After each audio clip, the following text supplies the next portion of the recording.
monde, j'espère que vous allez bien. Je suis très contente de vous retrouver aujourd'hui pour une nouvelle vidéo. Et aujourd'hui, je vais vous présenter un update lecture spéciale romance pour adultes dans lequel je vais vous parler du coup de Justine ou Juliette, qui est un roman qui vient de paraître aux éditions Diva Romance. Et c'est écrit par Sophie Delanclos. Donc ce livre, je l'ai adoré, vous allez en entendre juste après cette petite introduction. Et dans un deuxième temps, je vais vous présenter la chronique de Cordes sensibles écrite par Twinny B. C'est le spin-off de la série La Chute, donc publié aux éditions Nisha, etc. Et là, je crois qu'une fois encore, c'est la collection romance des éditions de l'Opportun. Donc j'espère que je ne dis pas des bêtises.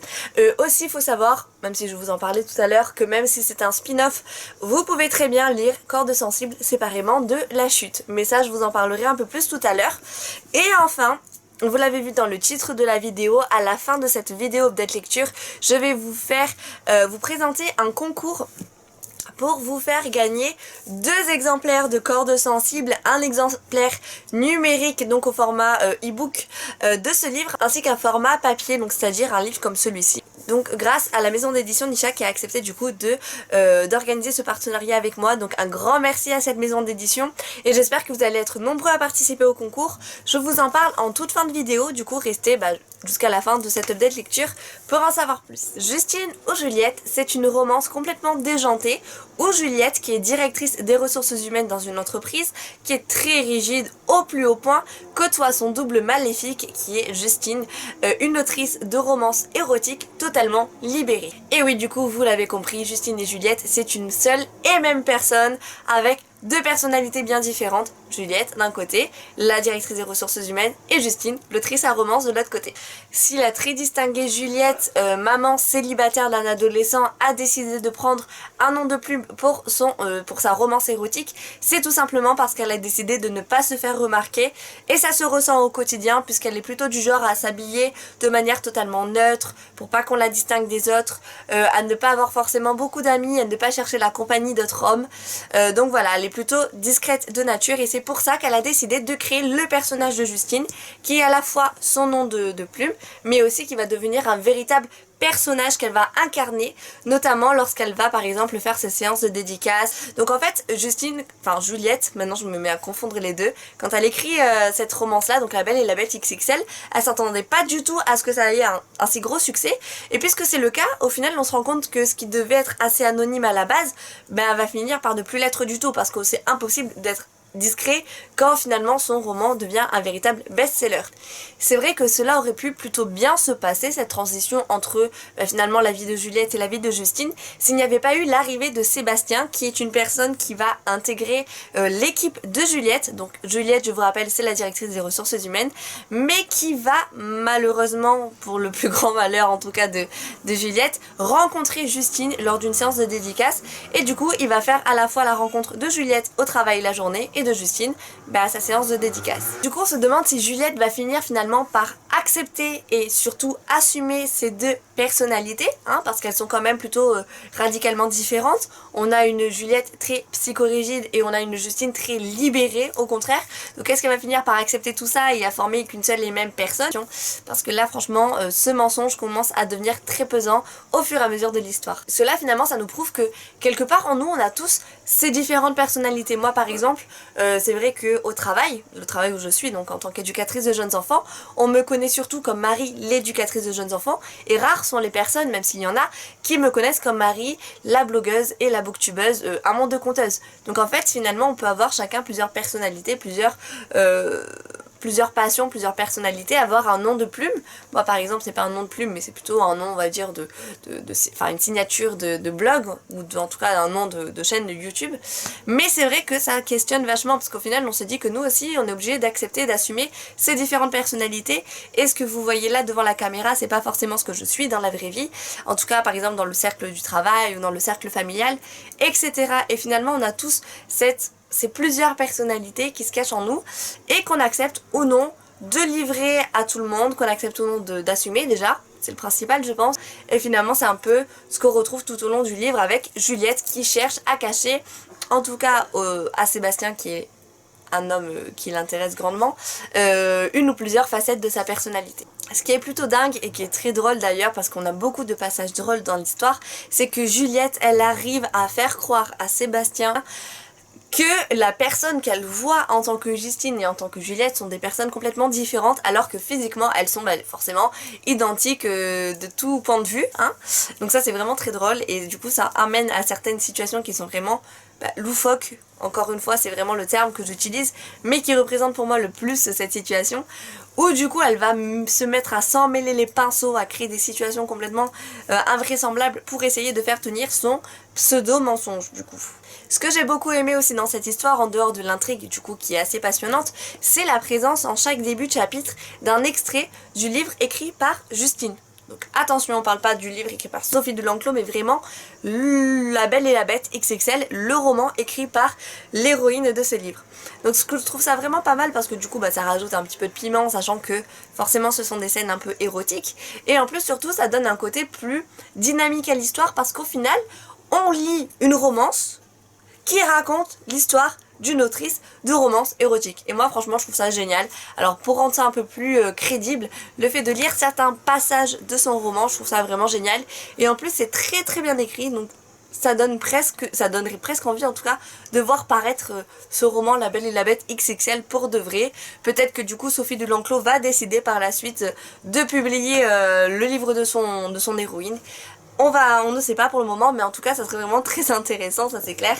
Donc voilà, c'est vraiment un petit détail, mais c'est quelque chose qui rend l'histoire beaucoup plus dynamique selon moi. Dans les points un peu moins positifs, il y en a un que je relèverai et qui, moi, m'a un peu dérangé quand même. On peut pas dire que le livre est parfait parce qu'il y a forcément un peu des points négatifs. C'est le fait que certains événements sont prévisibles à 10 km à la ronde. C'est-à-dire que moi j'ai lu un passage, je m'en souviendrai tout le temps parce que finalement c'est quand même quelque chose qui fait partie de l'intrigue de l'histoire, hein, c'est quand même un élément important. C'est juste survolé en mode ni vu ni connu. Moi j'ai tiqué dessus et j'ai très bien compris de quoi il s'agissait, et évidemment j'ai eu raison, ce qui fait qu'au final je suis arrivée à la fin de mon histoire et j'avais déjà finalement compris ce qui allait se passer dès le début. Donc c'est assez prévisible, alors déjà parce que c'est de la romance, donc comme je le disais, au niveau des relations entre personnages, on sait vers quoi on va, mais surtout il y a certains détails qui auraient pu être très intéressants à découvrir dans un grand moment de suspense. Finalement ce moment de suspense là a été gâché puisque je l'ai pressenti, voire même lu parfois des chapitres et des chapitres avant. Donc ça c'est un peu moins positif quand même, c'est ce manque de surprise lié à voilà, ce manque de prévisibilité, à ce côté un peu trop prévisible de l'histoire. Mais en tout cas je tiens quand même à souligner que ça a été le prix 2019 de la meilleure romance aux éditions Diva Romance. Une très bonne histoire et moi je vous la recommande à 100%. Ensuite maintenant je vais vous présenter Cordes sensibles. Ce roman là c'est mon premier partenariat avec les éditions Nisha etc. Et j'espère vraiment que ça ne sera pas le dernier parce que j'ai adoré cette histoire et que j'ai très envie de lire plein d'autres parutions de cette maison d'édition. Et notamment La Chute, qui est donc la série qui s'est déroulée avant Cordes sensibles. Donc ça je vous l'ai dit tout à l'heure dans le petit résumé que je vous ai fait de la vidéo, c'est que effectivement c'est écrit de façon en gros, on a là un spin-off. Ça veut dire que c'est un livre qu'il faut normalement lire à la suite de la série La Chute. Moi qui n'ai pas lu La Chute, j'ai totalement compris cette histoire-là. Normalement ça devrait se dérouler en un one-shot, contrairement à La Chute je crois, parce qu'il y a plusieurs tomes. Là pour le coup il n'y a pas plusieurs tomes, donc voilà, on a un début, un milieu, une fin.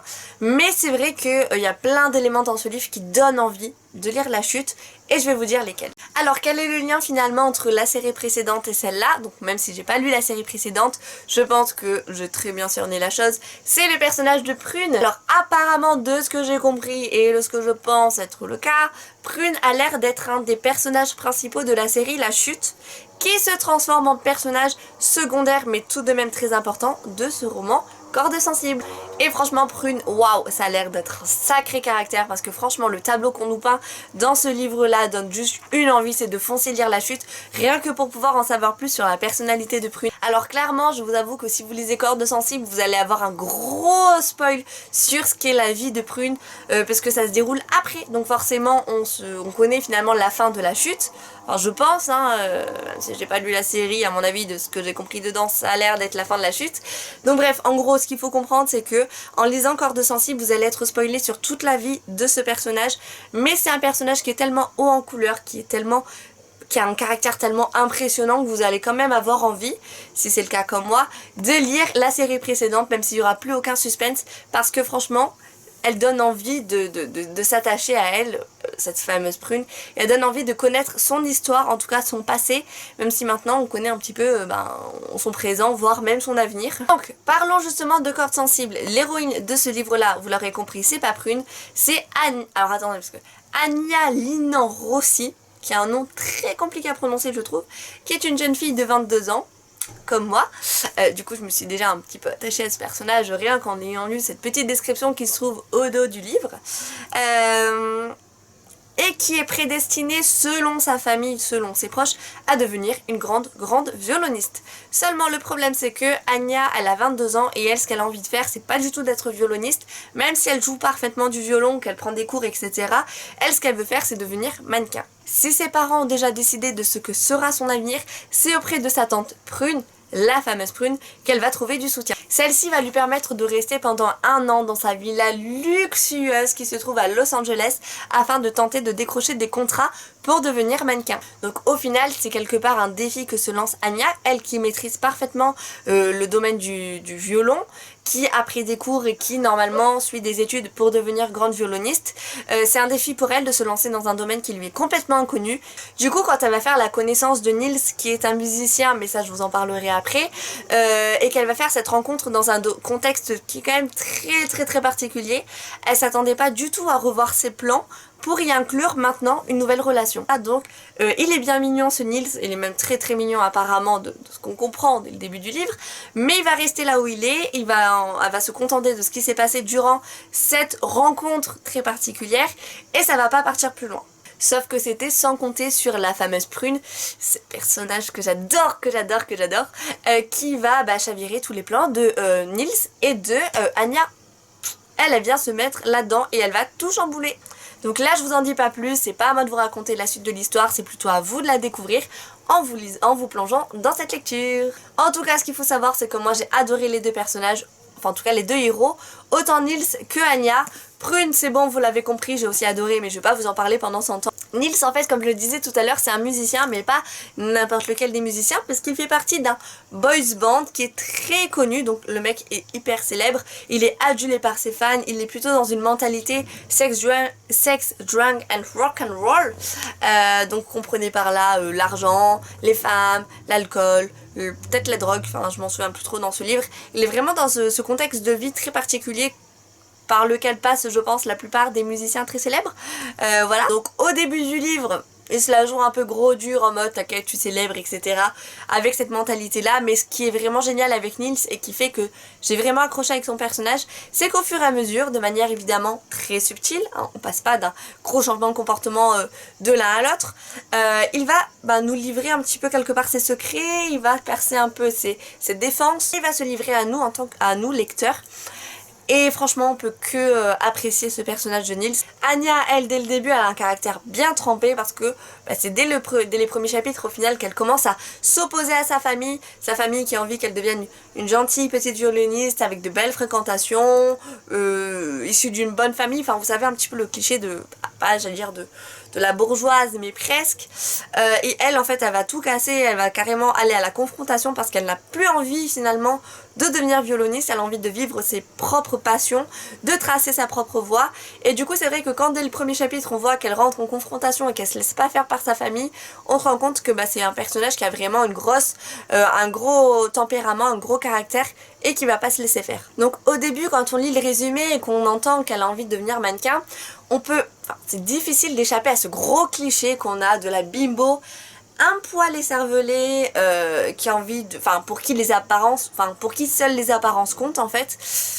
Ce que j'ai pensé malheureusement quand j'ai lu le résumé, mais en fait comme je vous le dis hein, dès le début on se rend compte que c'est pas du tout ce genre de personnage là, au contraire, et franchement ça fait du bien parce que de fuir un peu ce cliché là que je commençais à me faire en lisant le résumé. Donc oui, notre héroïne rêve de devenir mannequin, mais non elle n'a rien d'une bimbo. Le seul truc que j'ai trouvé un peu limite et qui me fait penser non pas à une bimbo mais que j'ai trouvé un peu ridicule, je l'avoue quand même, hein, autant dans ce livre là j'ai quand même cité les points négatifs.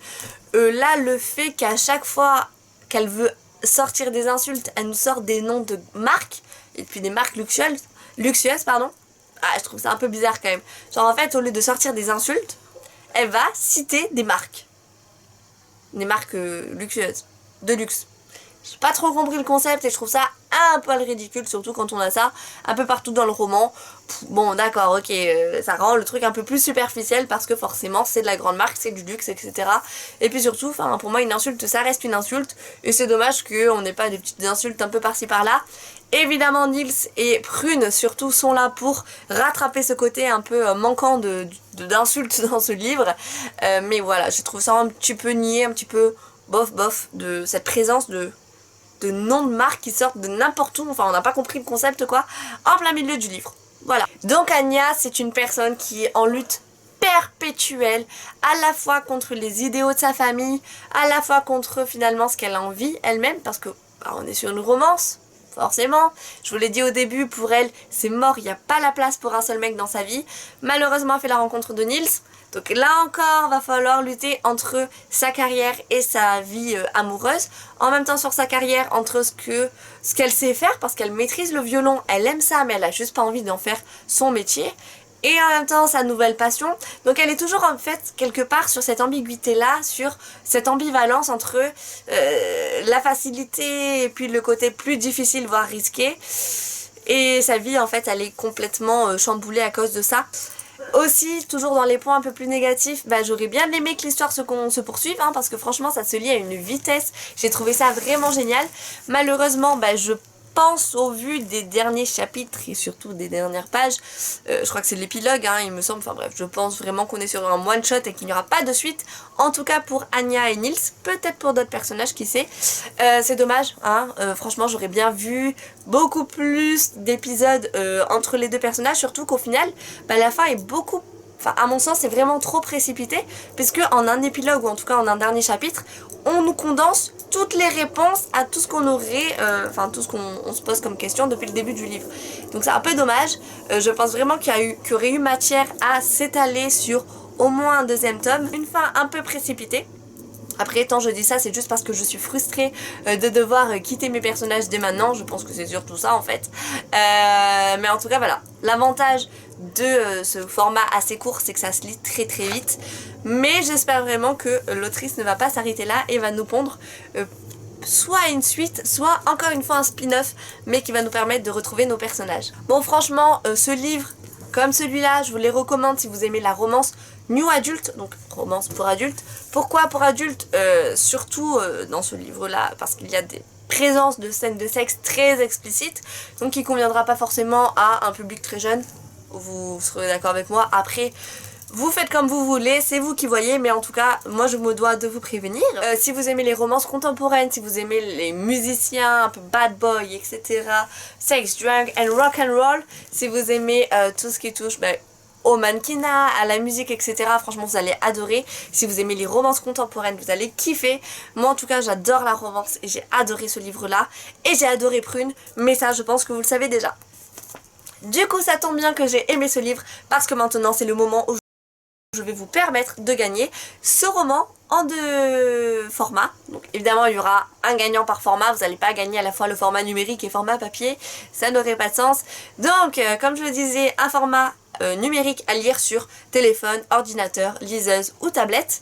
Et un format papier à recevoir directement dans sa boîte aux lettres. Donc pour ça c'est simple, il suffit de remplir le questionnaire qui se trouve dans ma barre d'infos.